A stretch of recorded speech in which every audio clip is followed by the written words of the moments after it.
truck itself has some alarms on it, one being an open door alarm. If a door is open and it's put in gear, you'll see a red light start to flash and an audible alarm. Definitely check that out. With the PTO and the light tower, the driver operator, as they stop the truck, they can turn the PTO on. It's on now. If he doesn't turn it on from the cab, he can actually turn it on from the control area on the wall here. We can engage and disengage the PTO from here. We also have some digital readouts that lets us know what our engine RPMs are, or engine temperature, oil, or what our PTO is putting out.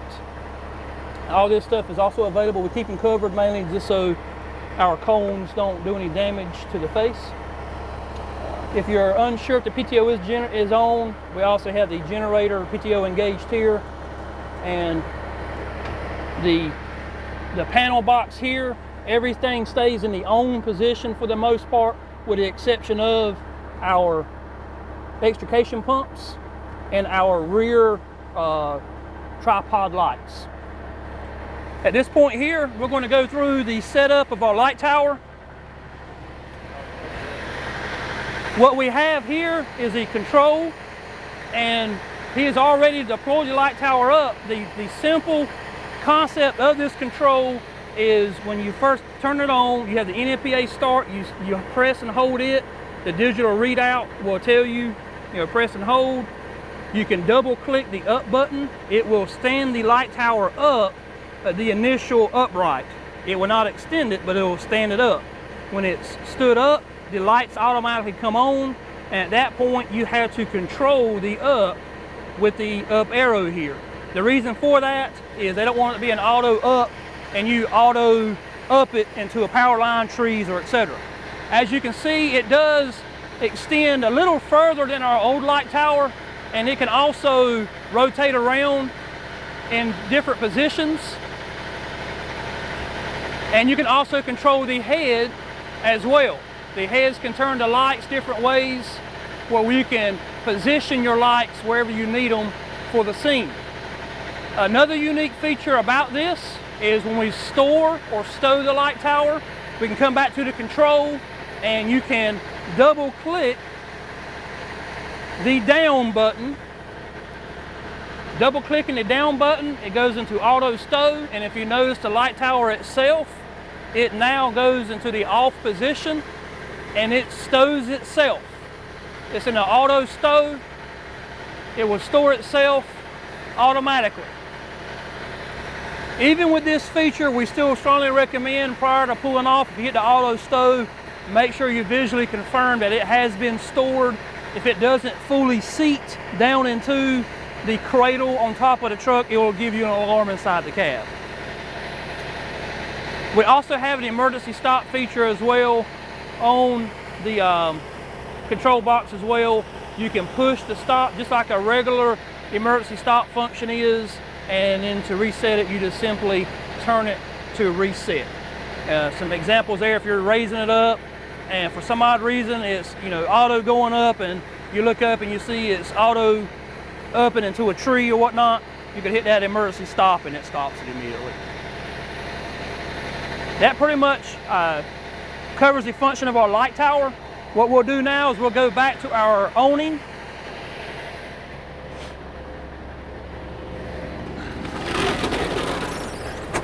Our awning control is on the wall in our air compartment. It's labeled in, out.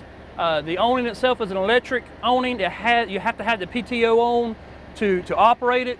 A simple process is you can click and hold the buttons and to do their function. In this case, we want it to go out, so we can click and hold it for about a second, and it automatically deploys. Obviously, before we deploy it, you want to make sure there's no side obstructions. If there are, you'll want to manually deploy it. Even if you do the automatic deploy, we can obviously stop it at any time by pressing the out button again. Again, we want it to go all the way out. You just press and hold, and it will deploy all the way out. The awning itself has a safety feature for wind. If it detects a certain wind turbulence, it will self-retract. For that feature to work, it has to be in its fully extended position. So in this case here, as you can see, it's fully deployed.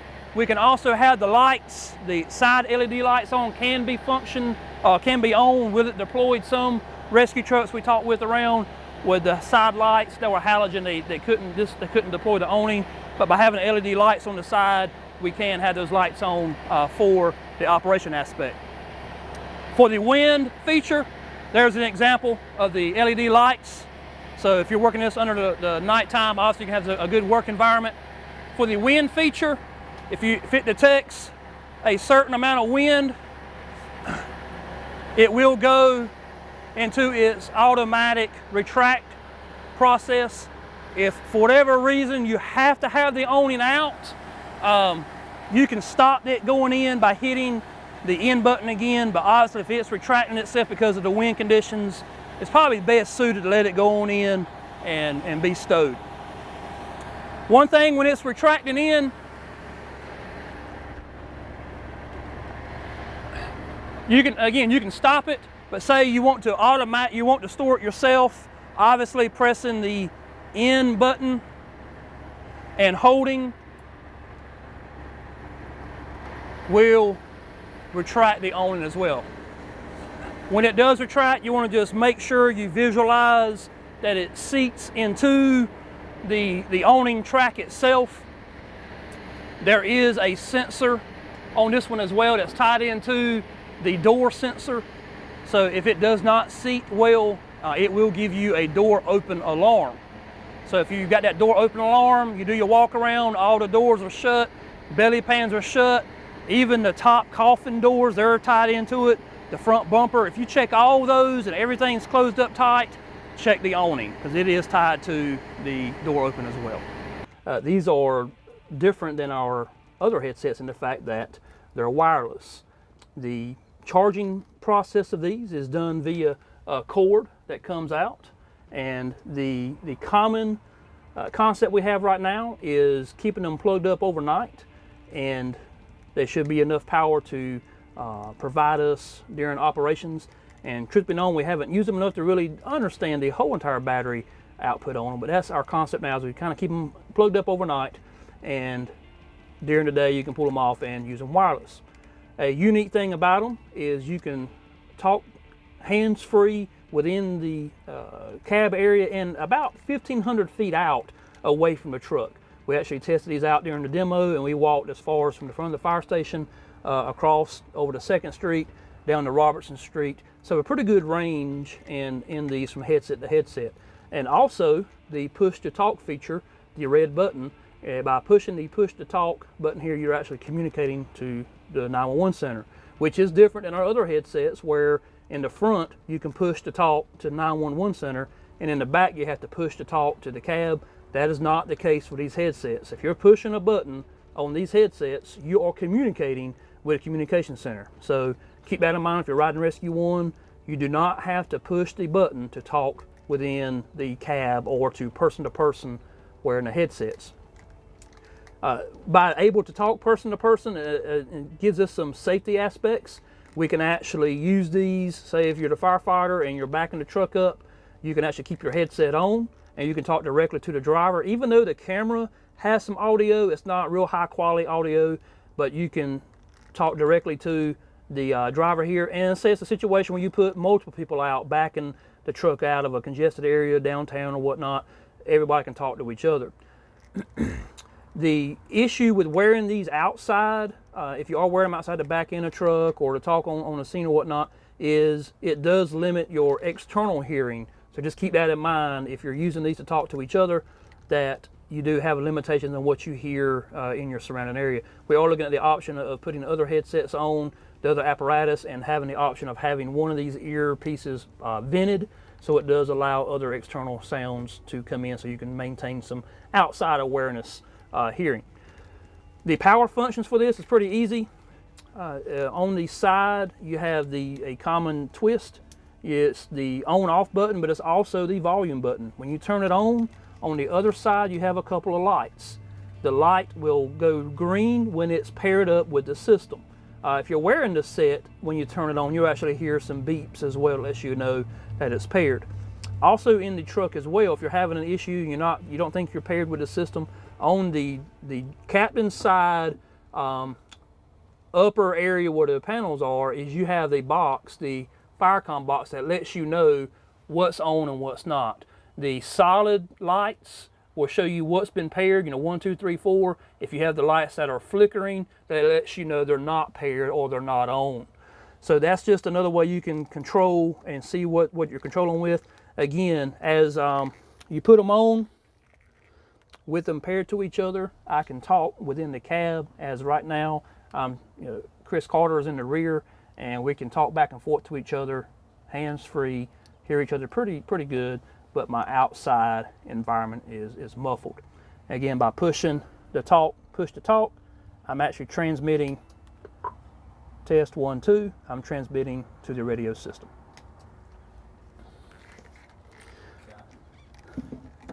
That concludes our headset demonstration review.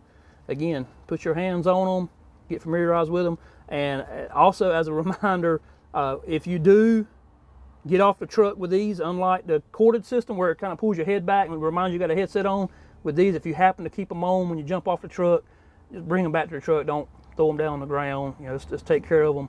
And we know it's a learning curve.